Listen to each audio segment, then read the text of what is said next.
Welcome to our first video. First video is about medieval India.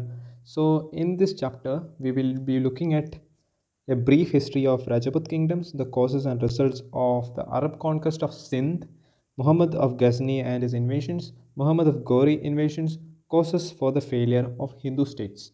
Okay, so after the death of Harsha, there was no political unity in the North India for about 5 centuries, because after Harsha there was not a single Hindu ruler who controlled vast amount of Indian territory. Okay, the country was split up into a number of states that were constantly fighting and changing their frontiers. So in that, important kingdoms in North India at that time were Kashmir, Gandhara, Sindh, Gujarat, Kannauj, Ajmer, Malwa, Bengal, and Assam. Okay, in the early 18th century, dominant. Kashmir was dominant. Then the Palas of Bengal supreme. Then till Pratiharas became the most powerful of them all. Okay, but in the 10th century, we can see the emergence of Rashtrakutas of Deccan. Okay, that was an overall introduction for the medieval age. So, one of the main fighters or a warring class in the medieval age were the Rajputs. Okay, Rajputs. The dominance of Rajputs began in the 7th and the 88th century. 7th and 8th century, and lasted till the Muslim conquest in the 12th century. Even after that, many Rajput states continued to survive for a long time. In the period of Muslim aggression, the Rajputs were the main defenders of Hindu religion and culture. Okay. Okay, there are several theories about the origin of Rajputs. It is considered, one such theory is that they are the descendants of the foreign invaders and the Indian Kshatriyas. Okay, the foreign invaders were Indianized and absorbed into the Indian society. Many legends of Rajput support this theory. Therefore, it can be said that the diverse elements constitute in the shaping of the Rajput clan.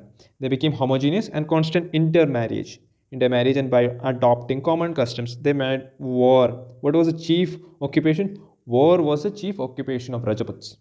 But the problem was that they were constantly fighting against each other. Okay, we will discuss their downfall also in the later pages. Okay, however, the trade and agriculture also prospered. Arab travelers referred to the prosperity of the land and the great trade of the cities. Okay, next was Gujara Pratiharas. Gujara Pratiharas were the earliest of the Rajaput rulers. Okay, its first great leader was Harishchandra. Okay, he conquered extensive territory in Rajputana and ruled with his capital of Gujara Pratiharas was Behinmal, and its leader was Harishchandra. Okay, Gujaratas are different. There were different branches. Okay, one branch of ruled in Gujarat and other in Avanti. Okay, then the Pratiharas involved themselves in three-cornered conquests with Pallas. Oh, there was one area called Kannauj in which the Gujarat Pratiharas, we have Pala dynasty, and we have Rashtrakutas. All these three dynasty placing war against each other. We have Gujarat, Pala, Rashtrakutas for an area called Kannauj. This struggle was called tripartite struggle. Okay, it is not mentioned here, but when we are reading, it was mentioned that Pratiharas involved themselves in three-cornered contest with Palas of Bengal, Rashtrakutas of Deccan for the area of Kannauj. Okay, later the Pratiharas became weak. The Chauhans. After Pratiharas, it came the Chauhans, the most violent of the Rajput races, and ruled Ajmer. Ajmer was a really strong hold of Rajputs. Okay, Vigraharaj was their most important king who occupied Delhi. Okay, Chauhans faced, until the Muslims came or the Afghan invaders came into India, Rajputs were the main ruling class or the more warmongers of the region. Then, after the coming of Muhammad Ghori, they declined in power. Okay. The Paramas were also important Rajput rulers of this period. The most important king was Bhoja. The most important king was Bhoja. I'll show you his photo. This is an image. This is an image of King Bhoja. Okay, he was a very prominent king of the Rajputs. Constant fighting. The constant fighting weakened the Rajputs. Also, they never united against a common enemy. Even though all these Rajputs were Hindus, there was constant fighting. There was no religious spirit among the Rajputs or a common cause for which they had to fight. That was lacked in the Rajput clans. Okay, they lacked the political foresight and constant rivalries presented any combined opposition to the Muslim invaders. Okay, next part is Arab conquest of Sindh. Sindh was an important province in the northwestern part of our Indian subcontinent. Okay, the religion Islam was born in Mecca in Arabia, its founder, Prophet Muhammad, but his teachings made the wealthy people in Mecca his enemies. Therefore, he migrated to Medina. First, he was preaching in Mecca, then he migrated to Medina in 1622 AD, and which was a starting point of the Muslim calendar and the Muslim era called Hijrah. Okay, after 8 years, he returned to Mecca with his followers, and he died in 632 AD. Okay, the followers of Muhammad set up an empire called the Khilafat. The Umayyads and Abbasids are all were called the Caliphs. They expanded their rule to conquest and spread their religion of Islam. So, because if you are going to study about medieval India, it is mostly about the Muslim rulers who came to India. So, we need to study or understand the origins of Islam in order to study the medieval India. Okay, that's why we are talking all in detail about the Islam. Okay, Muhammad bin Qasim invaded Sindh. Muhammad bin Qasim invaded Sindh. He was a commander of the Umayyad kingdom. Qasim defeated Dahir, the ruler of Sindh, and killed him in a well contested battle. His capital Arur was captured. Qasim extended his conquest further into Multan. Qasim organized an administration of Sindh. Okay, and the people of Sindh were given the status of zimmis, that is, protected subjects. There was no interference in the lives and the properties of the people. Soon Qasim was recalled by the Caliph. Okay, Caliph was a prominent religious leader or a political leader, we can say, at that time. See, when we look at over here, see, we can see the Khilafat is here. Khilafat is here, and this is the Sindh province. So the main thing is that even though the Khilafat was there, it was actually not a religious war at that time. It was not considered as a religious war. There were many trade going on at that time through this region. Okay, and the Caliph was making money, and the Sindh kings were making money. But at the same time, there were also some pirates settled in the Sindh region. So they attacked the Caliph's ships. So, see, when the Caliph asked the Sindh king to deal with them, he said it is none of his business, or it is not up to him to attack or capture, because there is no meaning for him. So, with this reply, the Caliph ordered Qasim to attack Sindh. Okay, that is a small history behind it. However, Sindh continued to be under the Arabs, but the Muslims could not expand their authority further into India. Why? Due to the presence of the powerful Pratihara kingdom in the western India, although the conquest of Sindh did not lead to further conquest immediately.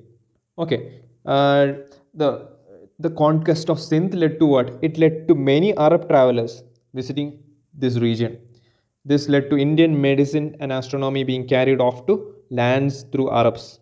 See, many European countries received our medicines, our scientific achievements via the Arabs.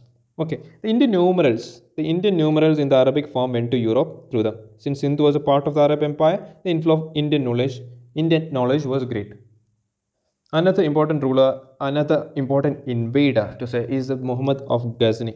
Okay, in the end of the 9th century AD, the Abbasid Khilafat declined. The Turkish governors established an independent kingdoms and the Caliph became a ritual authority. See, before it was a political and a religious authority, now it just became a ritual for a namesake.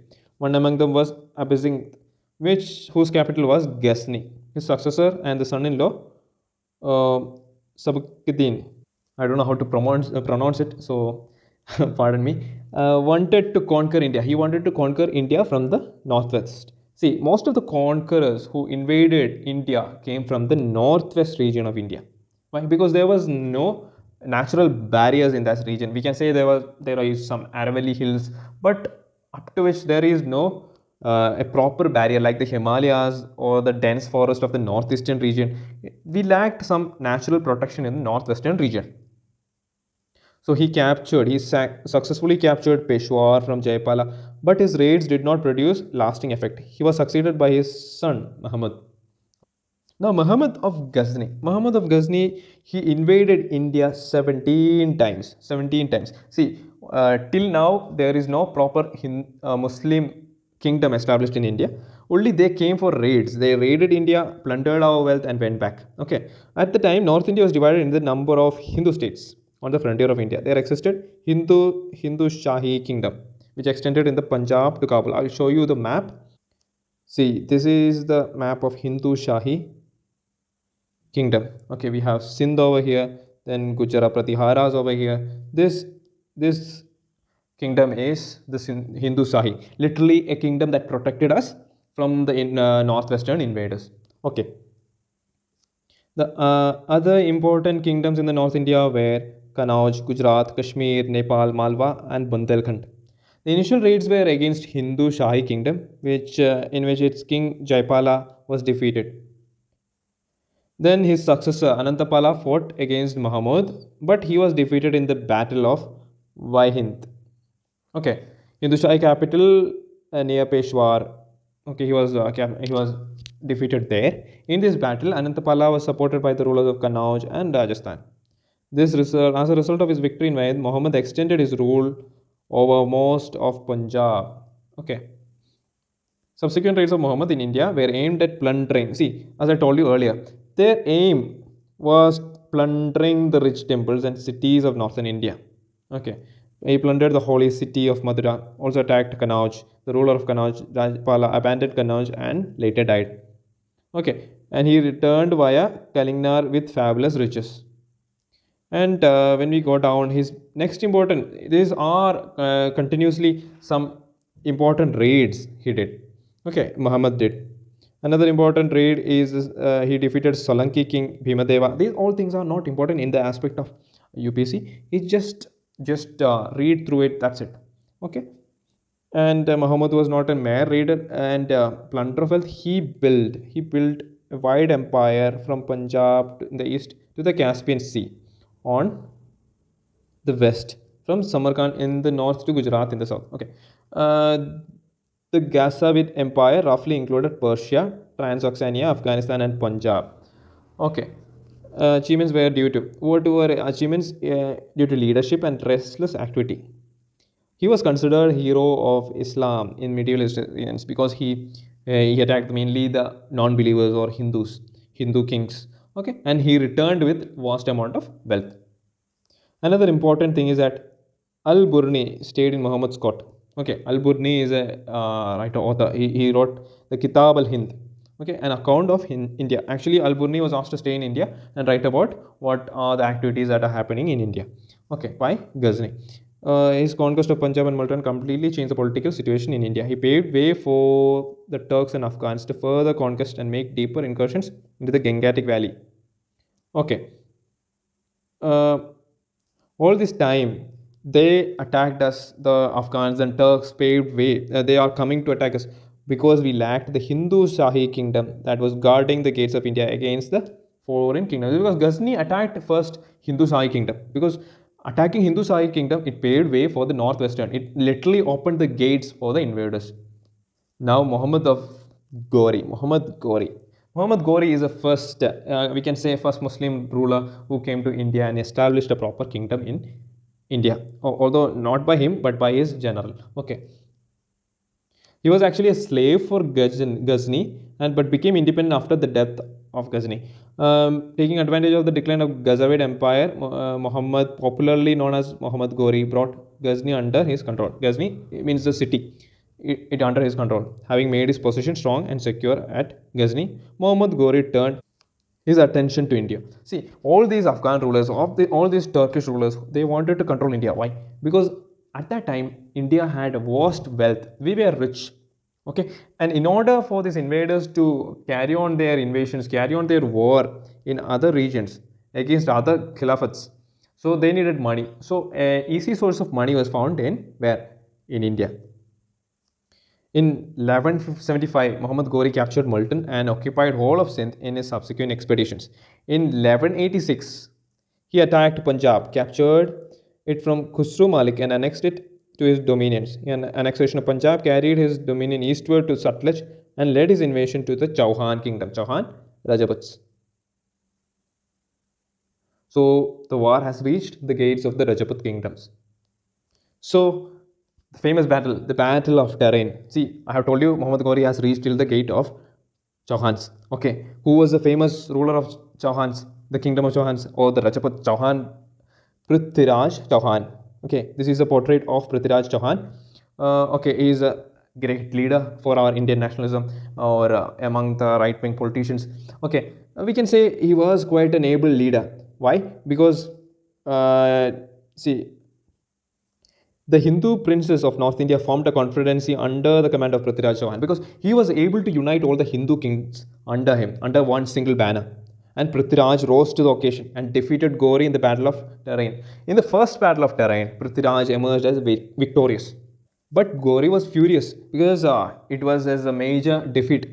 See, the thing is that once we defeat an enemy, once the Rajputs defeat an enemy, we will be filled with pride or a sense of self-esteem because we have defeated it. We don't consider the enemy to go away from us. See, once he defeated Gauri only went till Punjab, and he was there, and he even wrote a letter.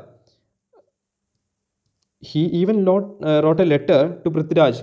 He sent a message to Prithviraj asking him to acknowledge his supremacy and become a Muslim. But Prithviraj rejected this proposal because all this time Prithviraj knew he was there in Punjab. He was there. There are chances of him attacking.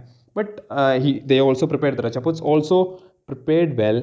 He gathered a large force. Consisting of 3 lakh horses, 3,000 elephants, and a large body of foot soldiers. Many Hindu Rajas and chieftains also joined him in ensuing second battle of Terrain.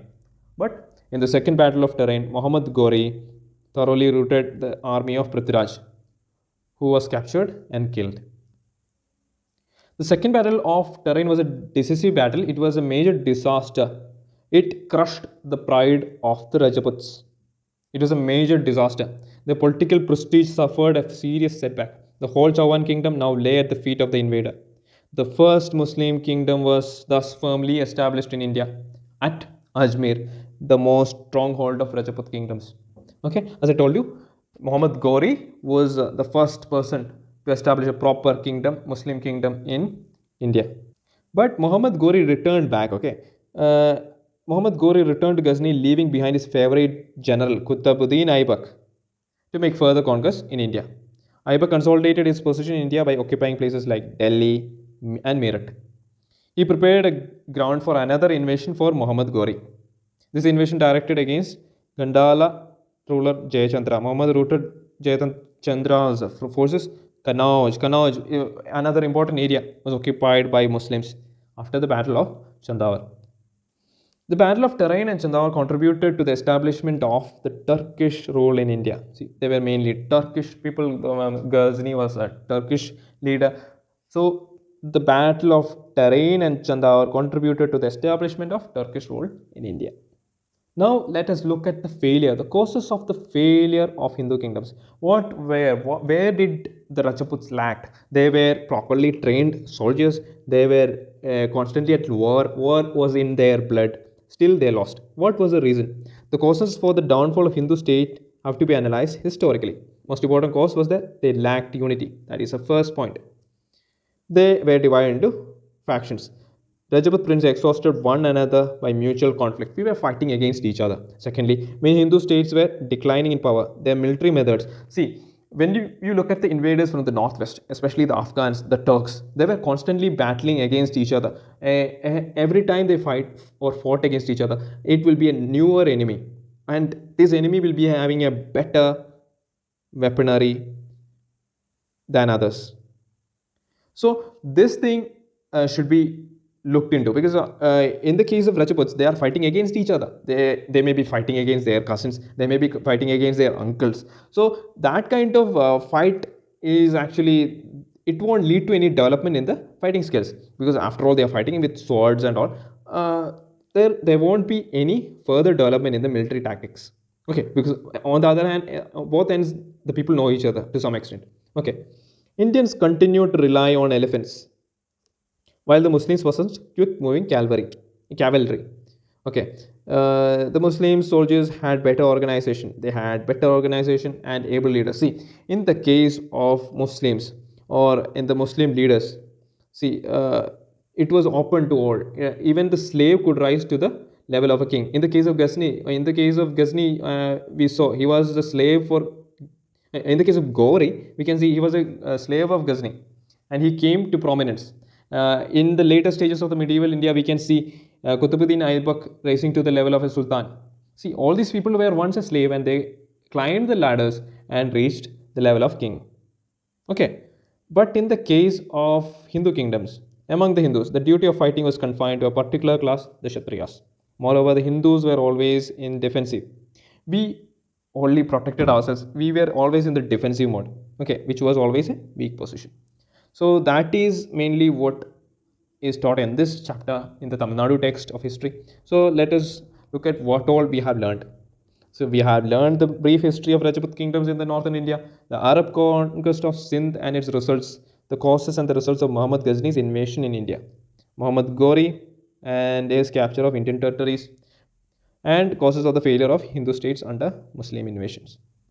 So I hope you people like all the our first video on medieval India. It is just an introduction. So we'll be doing a medieval India series in further videos. So keep tuned, guys, and do subscribe to our channel and keep studying. This is actually my revision video. What I am studying, I am giving it to you. What I am learning from my teachers, I am giving it to you. So you can learn better. You can learn with me. I may make mistakes, so you can always correct me in the comment box and feel happy to share your views on our or your suggestions in our videos.